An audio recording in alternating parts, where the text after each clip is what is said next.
네, 우리는 누가복음을 함께 나누고 있습니다. 누가가 정리한 복음이죠. 누가가 정리한 복음. 앞서서 우리가 1장과 2장을 통해서는 무엇을 나눴는가 하면 세례 요한의 출생, 그리고 예수님의 출생에 대한 내용을 다루었죠. 그 출생에 대한 기록을 누가가 정리한 이유는 분명합니다. 이 두 인물이 이제 이스라엘 앞에 나타날 것이고 하나님의 나라가 거기에서 펼쳐질 것에 대한 기대가 담겨져 있는 거죠. 그 기대가 이제 1장에서는 세례 요한이 출생하고 자라고 그 심령이 강해지며 광야에서 지내면서 나타낼 때를 기다리는 것으로 이렇게 1장이 모아지고요. 2장은 지난주까지 다뤘죠.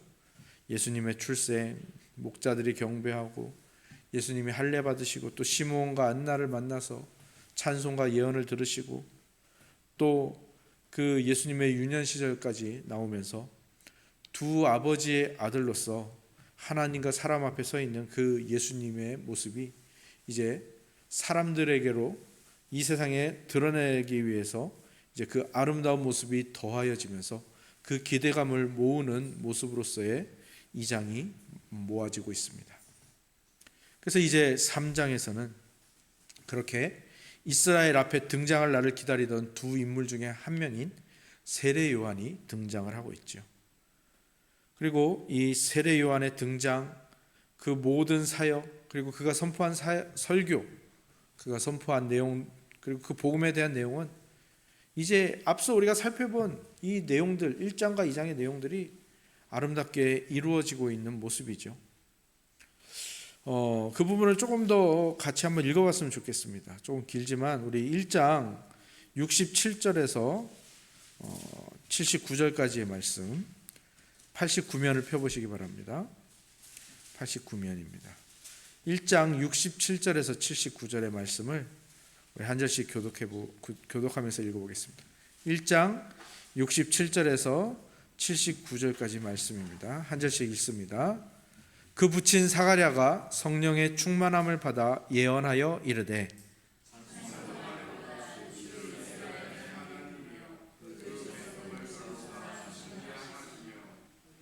우리를 위하여 구원의 뿔을 그 종 다윗의 집에 일으키셨으니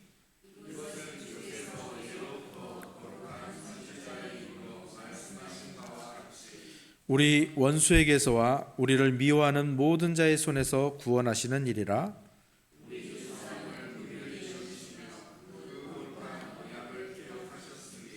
곧 우리 조상 아브라함에게 하신 맹세라. 종신토록 주의 앞에서 성결과 의로 두려움이 없이 섬기게 하리라 하셨도다.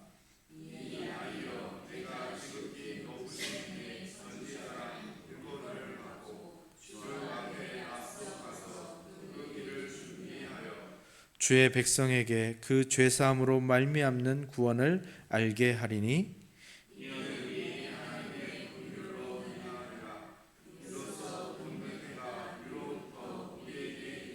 함께 읽습니다. 어둠과 죽음의 그늘에 앉은 자에게 비치고 우리의 발을 평강의 길로 인도하시리로다 하니라. 네, 이것이 이제 세례 요한에게 이루어지고 있죠. 그 아이가 80절에 보면 아이가 자라며 심령이 강해지며 이스라엘에게 나타나는 날까지 빈들에 있으니라. 그리고 이제 이 아이가 커서 선지자가 되어 오늘 본문에 등장을 하고 있죠. 그리고 오늘 읽으신 본문을 보면 이 예언이 사가랴뿐만 아니라 구약의 앞선 선지자들 통하여 예언되었음을 또 보여주고 있는데요. 4절에서 6절을 보시기 바랍니다. 4절에서 6절입니다. 제가 읽어드리겠습니다. 3장입니다. 누가복음 3장 4절에서 6절. 선지자 이사야의 책에 쓴 바 광야에서 외치는 자의 소리가 있어 이르되 너희는 주의 길을 준비하라. 그의 오실 길을 곧게 하라. 모든 골짜기가 메워지고 모든 산과 작은 산이 낮아지고 굽은 것이 곧아지고 험한 길이 평탄하여질 것이요 모든 육체가 하나님의 구원하심을 보리라 함과 같으니라. 겹치는 부분들이 있죠. 이 구약의 예언이 이 세례 요한에게서 이루어지고 있는 거죠. 그러니까 지금 누가가 이 말씀들을 가지고 집중하는 게 뭡니까? 세례 요한이 지금 저기에 나타나서 저렇게 하나님 나라를 선포하고 예수 그리스도의 오실 길을 준비하고 있는 것은 하나님께서 미리 구약의 선지자들 또 사가랴에게 미리 가브리엘을 통해서 보여주신, 그리고 그렇게 성령을 통해서 찬송케 하시고 예언케 하신 그 하나님의 일을 이루시는 것을 지금 보게 하시는 겁니다. 그런데 이렇게 접근을 하면 우리가 이제 이 성경을 잘 알고 또 구약에 대해서 잘 아는 우리는 그렇구나, 이 하나님의 일이 구약에서 약속된 것들이 지금 이렇게 이루어지는구나 라고 생각하지만, 그렇지 않은 사람들, 구약을 모르고 처음 이 복음을 듣는 이방인들의 입장에서는 어떻겠습니까? 그게 그냥 맞은 거지, 그냥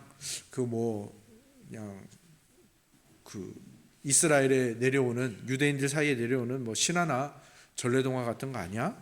공상 속의 일이 아니야? 라고 말할 수 있죠. 누가는 이제 그 예상 질문까지도 생각을 하고 이제 거기에 대한 답을 내리는데, 이것이 실제 역사 속에 이루어졌다라는 겁니다. 그러니까 누가가 정리한 복음, 이 누가 복음이 우리에게 필요한 이유가 바로 여기 있는 것이고요. 하나님이 왜 사복음서 중에 한 복음서를 누가를 통해서 쓰셨고 누가를 저자로 부르신 이유가 여기에서 드러나죠. 그것이 오늘 읽으신 본문 3장 1절에서 2절까지 말씀입니다. 우리 한 목소리로 읽어볼까요? 3장 1절에서 2절입니다. 시작.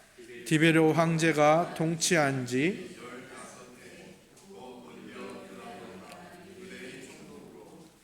헤롯이 갈릴리의 분봉왕으로, 그 동생 빌립이 이두레와 드라고니 지방의 분봉왕으로, 루사니아가 아빌레네의 분봉왕으로, 안나스와 가야바가 대제사장으로 있을 때에 하나님의 말씀이 빈 들에서 사가랴의 아들 요한에게 임한지라. 아멘. 4명의 통치자와 2명의 대제사장의 이름이 나옵니다. 로마와 또 유대 지방의 통치자들, 그리고 유대인들의 대제사장의 이름이 2명.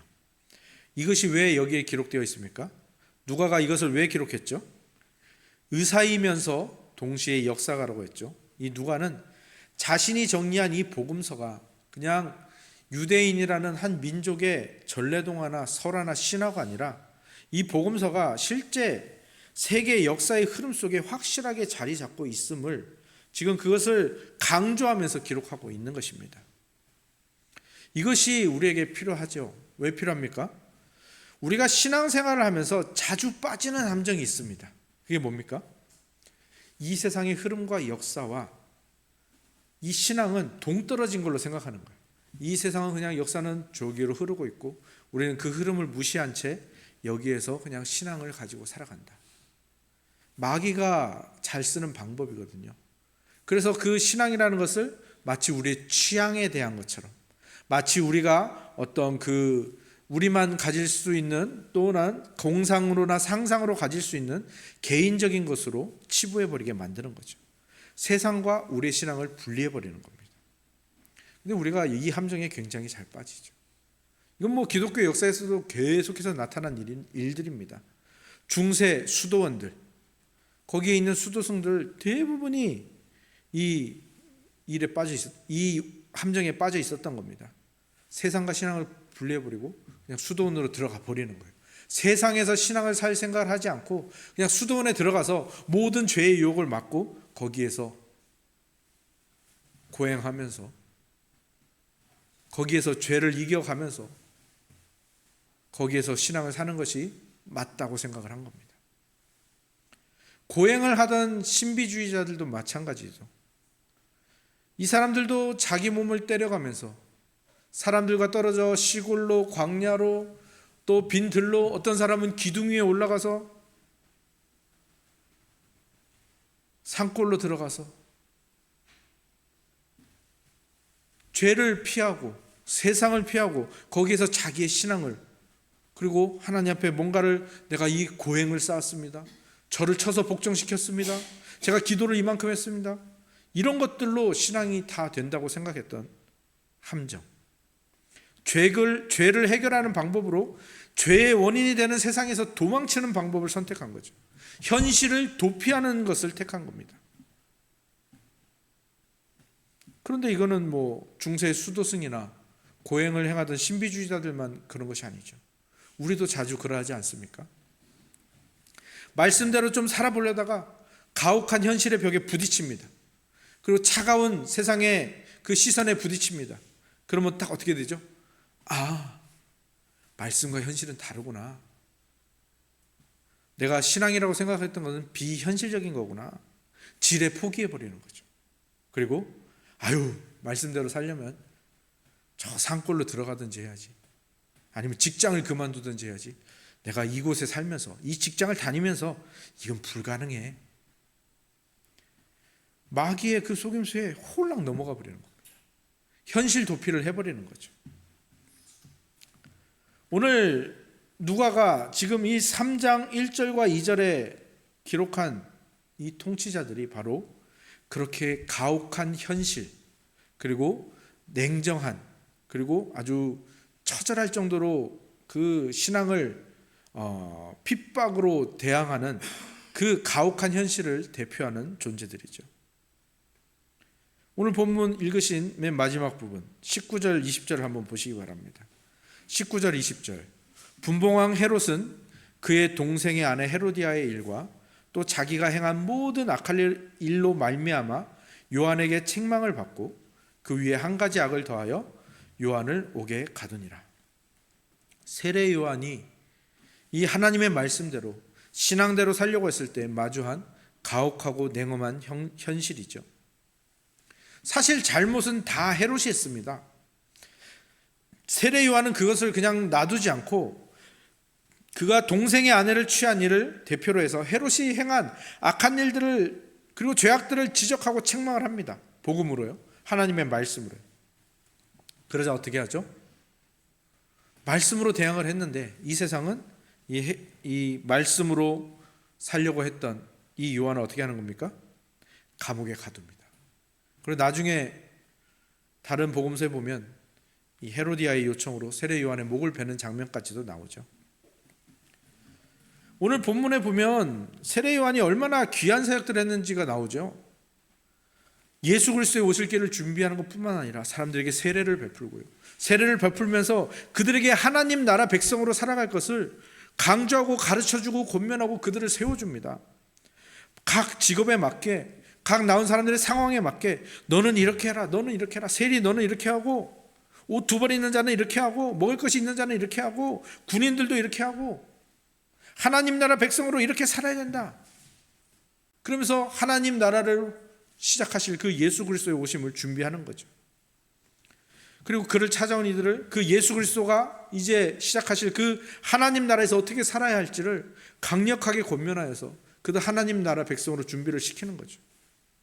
정말로 올바른 방향에서 말씀을 가지고 하나님을 만나기 위해서 이들을 회개시키고 그들이 돌이켜서 하나님 나라 백성답게 살아갈 것을 준비시키는 거죠.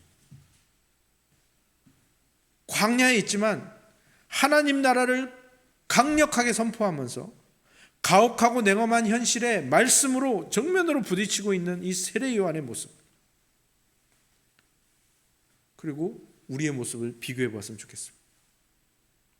세상과 사회에 살아가고 있으면서 하나님 나라 백성으로 사는 것을 몇 번 시도는 해보지만 몇 번 안 되니까, 부딪혀보고 안 되니까 그 냉엄한 현실을 보고 지레 포기하고 현실을 도피하고 있는 우리의 모습을 한번 비교해 보아야 합니다. 물론 우리가 세례 요한처럼 광야로 나가 살 수는 없겠죠. 직업 없이 살 수 없겠죠. 하지만 세례 요한이 이 각 사람들에게 외쳤던 대로, 강력하게 요청한 대로 자기 자리에서 우리가 그렇게 살 수 있도록, 말씀으로 살 수 있도록, 하나님 나라 백성으로 살 수 있도록 우리는 다시 도전해야 합니다. 그것을 포기하고 그것에서 도피했던 거기에서 다시 돌이켜서 하나님 나라 백성답게 각자의 자리에서 어떻게 하나님 나라 백성으로 살 수 있는지 고민하고 애쓰고 시도하는 것, 그것이 오늘 우리에게 필요한 것이죠. 그러면 그렇게 하면은 그 앞길이 평탄할까요? 아닙니다. 세례 요한이 당했던 것처럼요. 우리가 그런 시도를 하면 할 때마다 세상은 강력하게 정할 겁니다. 마귀는요, 더더욱 강력한 방해꾼들을 보낼 겁니다.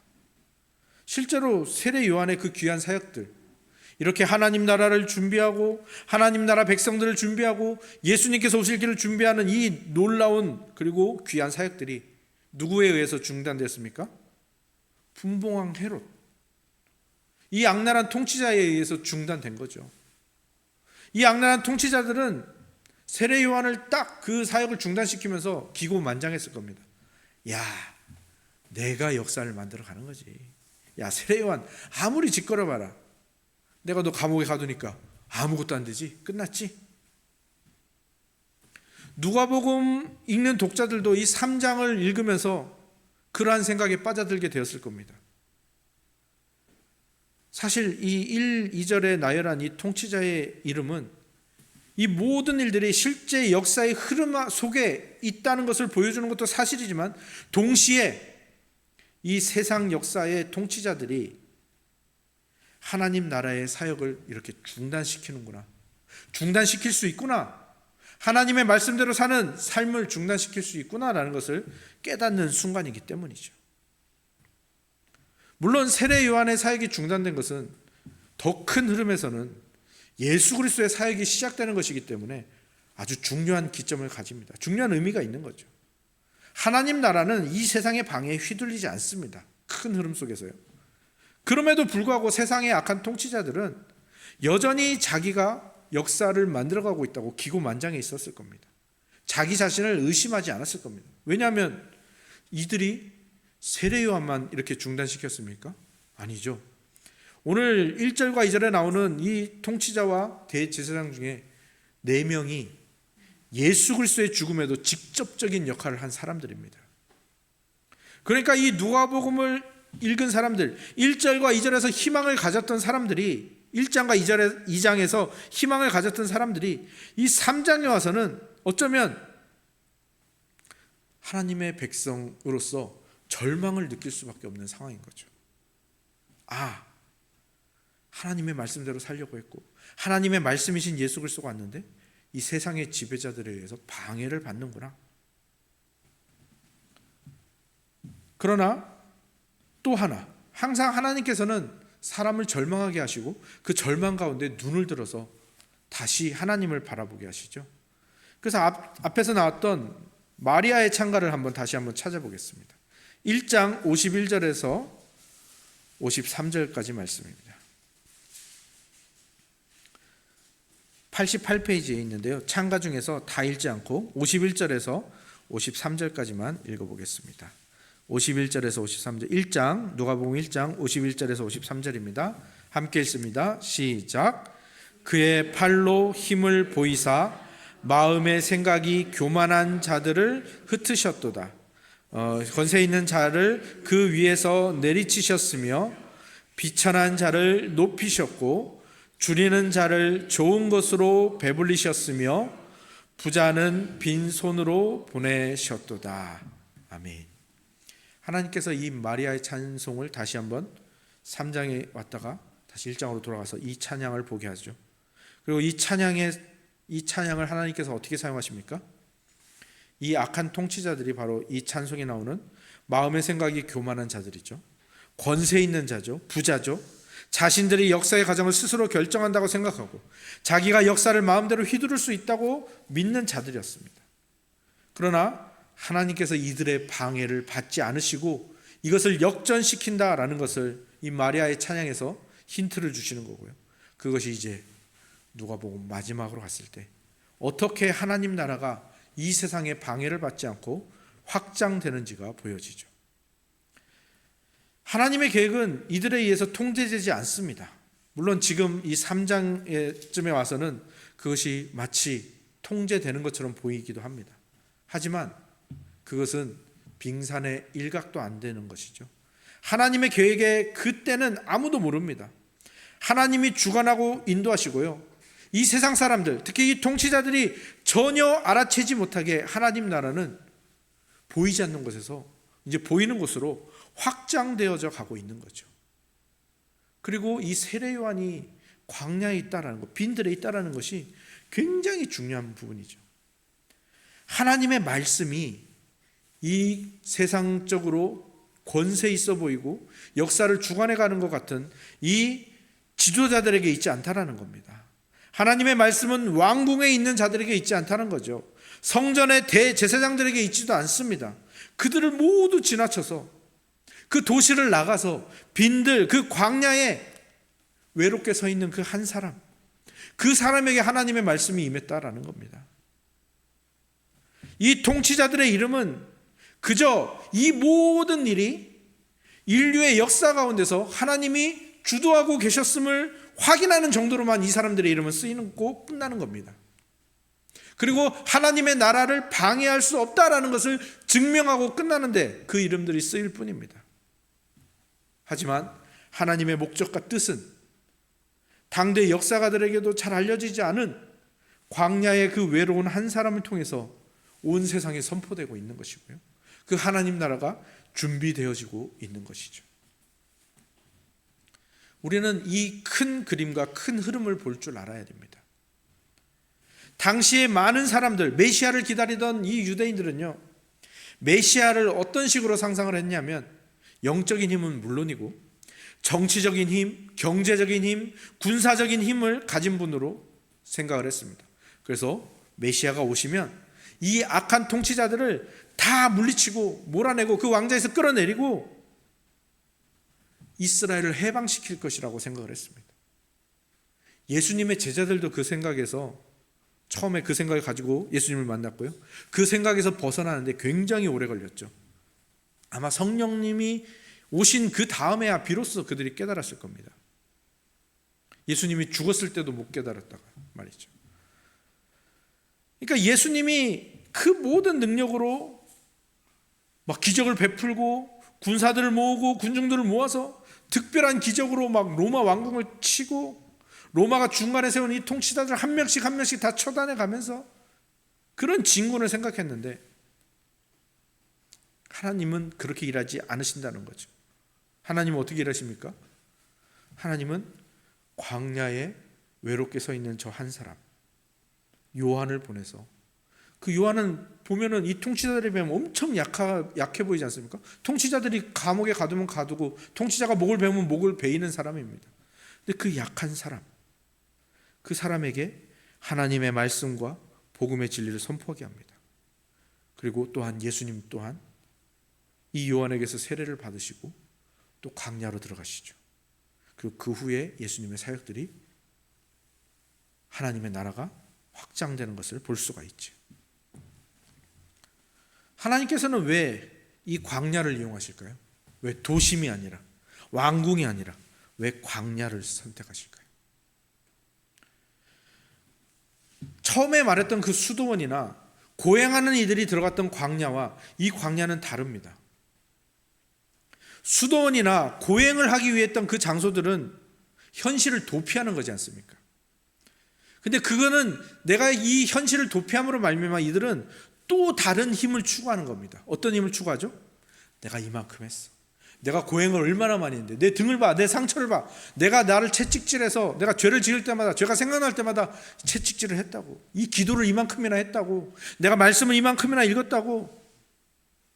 내가 수도원에서 이 수도 생활을 얼마나 많이 했는지. 너는 이만큼 못했지. 야, 세상에서 사는 너희들, 맨날 죄에 찌들어 있는 너희들은 이렇게 못했지. 다시 자기 중심성으로 돌아가는 겁니다. 그러나 세례 요한이 있던 그 광야, 예수 그리스도께서 들어갔던 그 광야는 다릅니다. 이 광야는 어떤 의미입니까? 현실을 도피하는 게 아니라 힘의 중심에서 벗어나는 거예요. 세상이 생각하는 그 힘의 중심에서 벗어나는 거예요. 왜요? 하나님은 여기 계시지 않거든요. 하나님은 지진 가운데 계시지도 않고 큰 불 가운데도 계시지 않습니다. 하나님은 항상 어디에 계시죠? 세미한 음성 가운데 계시거든요. 그러니까 거기로 가는 겁니다. 이 힘의 중심에서 벗어나 세미한 소리가 들릴 수 있는 곳으로 가는 거예요. 광야. 광야는 힘의 중심에서 벗어나서 하나님과 독대하는 자리입니다. 자기 중심성을 다 내려놓는 겁니다. 저번에 예배를 묵도로 시작하는 이유가 무엇인지 말씀을 드렸었죠. 예배를 왜 묵도로 시작한다고요? 묵도라는 건 뭡니까? 자기의 모든 생각, 자기의 모든 자존심, 자기의 목소리마저 내려놓는 시간이잖아요. 마지막까지 하나, 내 능력 하나 다 내려놓는 겁니다. 그리고 오직 뭐만 구하는 거죠? 하나님의 은혜만 구하는 거거든요. 그래서 우리가 예배를 묵도로 시작하는 것은 굉장한 의미가 있는 겁니다. 세상에서 살던 우리가 바로 그 묵도하는 그 순간에 짧지만 광야의 시간을 가지는 겁니다. 모든 것이 다 내려놓아지고 큰 불, 지진, 왕궁, 도심, 성전 모든 걸 다 내려놓고 그 광야에서 우리는 뭘 하는 겁니까? 하나님의 은혜만을 구하며 하나님을 독대하는 시간을 가지는 겁니다. 광야에서 홀로 외롭게 서 있으면서 그 광야에서 세미한 소리, 침묵의 소리 가운데 임재하시는 하나님을 독대하고 만나는 바로 그 순간인 것이죠. 예배 시간에 그래서 묵도가 사실 굉장히 중요한 순서입니다. 그리고 그 자신만의 광야에서 모든 것을 내려놓고 하나님과 독대한 자들은요, 하나님과 독자적으로 단독으로 만난 사람들은 비로소 깨닫게 됩니다. 뭘 깨닫죠?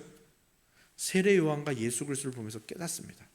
아, 하나님께서는 이 세상을 이기도록 우리를 부르시고 이 세상을 이길 그 무기를, 힘을 주시기 위해서 우리를 광야로 부르시는데, 그 광야에 간 우리가 하나님께로부터 받는 무기는 현세적인 권세가 아니구나, 현실적인 것이 아니구나, 물리적인 힘, 물리적인 칼이 아니구나.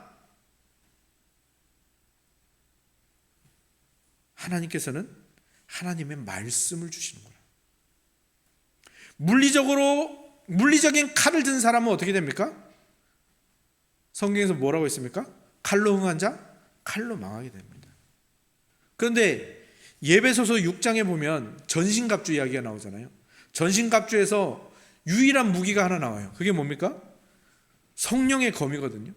근데 성령의 검이라고 써놓고 곧 즉 뭐라고 되어 있는가 하면 하나님의 말씀이다라고 해요. 그러니까 우리가 광야에서 하나님을 독대하고 하나님께 받는 무기는 뭡니까? 물리적인 칼이 아니라 성령의 검을 받는 거고요. 이 성령의 검은 하나님의 말씀입니다. 하나님의 말씀을 가진 자, 내가 그 강력한 무기를 가졌구나. 세상이 보기에는 약한 무기고, 세상이 보기에는 아무런 힘이 없는 것 같은 무기지만, 사실은 이 세상의 전체 흐름, 가장 큰 하나님 나라의 흐름에서 보면 가장 강한 무기를 내가 받았구나. 세례 요한을 통해서, 예수님을 통해서, 누가복음 3장을 통해서 우리는 그것을 깨닫게 되는 거죠. 아, 이거구나. 하나님의 약하심이 사람의 강함보다 강하다는 것이 바로 이거구나. 모든 권세들이 하나님 앞에서 무릎 꿇고 사라지게 될 것을, 그 하나님의 말씀을 받아들고 그 성령의 검을 들고 우리는 비로소 소망하고 확신하게 되는 거죠. 오늘 본문은 바로 이 부분을 짚고 있는 겁니다. 이 세상을 통치하는 두 가지 방식이 있다라는 겁니다. 물리적인 칼, 폭력과 두려움. 그래서 뭐 하는 겁니까? 너 죽을래? 이 세상이 우리를 다스리려고 하는 세상의 통치 방식이죠. 세상은 그 통치 방식으로 세례 요한도 죽였고요, 예수 그리스도도 죽였습니다. 그러나 세상은 하나님 나라를 정복하지 못했죠. 그리고 또 하나의 방식이 있습니다. 성령의 검인 하나님의 말씀으로 통치하는 방식. 근데 이거는 세상적으로 보면 약함의 극치죠. 웃기고 있네, 이 종이 쪼가리 가지고 뭐 하겠다, 그죠? 근데 이 안에 뭐가 들어있는 겁니까? 하나님의 사랑이 들어있습니다. 이 사랑의 통치 방식이 이 세상의 통치 방식을 다 뒤엎어버립니다. 다 뒤덮어버립니다. 세상을 충만하게 하죠. 오늘 본문은 바로 이것을 소망하게 하는 본문입니다. 그래서 예수님은 어떻게 하셨습니까? 예수님이 잡혀가시던 때에 제자들이 검을 휘둘렀어요. 그죠? 물리적인 그 칼을 휘둘렀단 말입니다. 그래서 대제사장의 그 말고죠. 귀를 떨어뜨렸단 말이에요. 근데 예수님이 어떻게 하셨어요? 잘했다 그러셨나요? 아니요. 오히려 검을 휘두른 제자들을 나무라셨어요. 검으로 흥한 자 검으로 망한다. 칼로 흥한 자 칼로 망한다. 그리고 어떻게 하셨죠? 부상당한 자의 귀를 고쳐주십니다. 거기서 완전하게 드러나는 겁니다. 세상의 통치 방식은 절대로 사랑의 통치 방식을 이기지 못한다. 그리고 세상이 다 그렇게 헤집어 놓은 것들, 물리적인 칼로 다 쑤셔놓고 찌르고 피 흘리게 만든 이것들을 예수님께서는 이 사랑의 통치 방식으로 다 회복시키신다. 이것이 진정한 승리다라는 것을 보여주는 거죠. 여기서 그냥 할렐루야 아멘 하고 끝나면 우리는 그냥 또 똑같은 현실을 살아가겠죠. 우리가 세상 앞에 그렇게 쓰이는 존재라고요. 우리는 광야에 서 있는 외로운 사람이라는 겁니다. 우리는 칼이나 정치 능력도 없습니다. 재력도 없습니다. 그냥 단 한 가지만 가지고 있는 거예요. 하나님의 말씀, 복음, 그 안에 담긴 하나님의 사랑. 이걸 무기로 가진 사람들은 뭐밖에 할 수 없습니까? 내 목숨을 내어주는 것밖에 할 수 없습니다. 그러나 우리가 우리의 목숨을 내어줘도 세례 요한이 그렇게 목이 베이고 그저 광야의 외로운 소리로 끝나지 않았습니다. 예수님이 십자가에서 죽으시고 그 십자가의 죽은 사형수로 끝나지 않았습니다. 세례 요한의 죽음은 예수 그리스도의 사역이 시작되는 그것을 보여주었고, 그 십자가의 죽음은 그 십자가의 사랑이 이 세상을 구하는 그 놀라운 결실을 맺는 축복을 보여주었죠. 그것이 오늘 우리에게 주어진 소망입니다. 여러분은 오늘도 여러분의 많은 문제들을 가지고 이 기도의 자리로 나오셨을 거예요. 그리고 하나님께 그것들을 내어놓겠죠. 구하겠죠. 근데 저는 분명히 말씀드릴 수 있습니다. 여러분이 기도해도요, 여러분의 현실적인 문제들은요, 해결되지 않을 가능성이 훨씬 더 큽니다. 여러분의 인생의 문제들이 풀리지 않을 확률이 더 높습니다. 왜요? 그게 세상의 칼로 해결될 문제라면 해결되지 않습니다. 물리적인 힘으로 해결해야 되는 것이면 해결되지 않습니다. 하지만 절망하지 마십시오. 여러분이 그 하나님의 말씀을 들으며 그 말씀으로 기도하고 있다면, 여러분이 복음을 듣고 그 복음으로 기도하고 있다면, 그것은 이 세상 어떤 권세보다 힘있고 이 세상 어떤 능력보다 능력 있는 모습이고, 이 세상의 물리적인 그 힘은 결실을 맺지 못할지라도 우리는 반드시 그 결실과 열매를 맺을 것이라는 것이죠.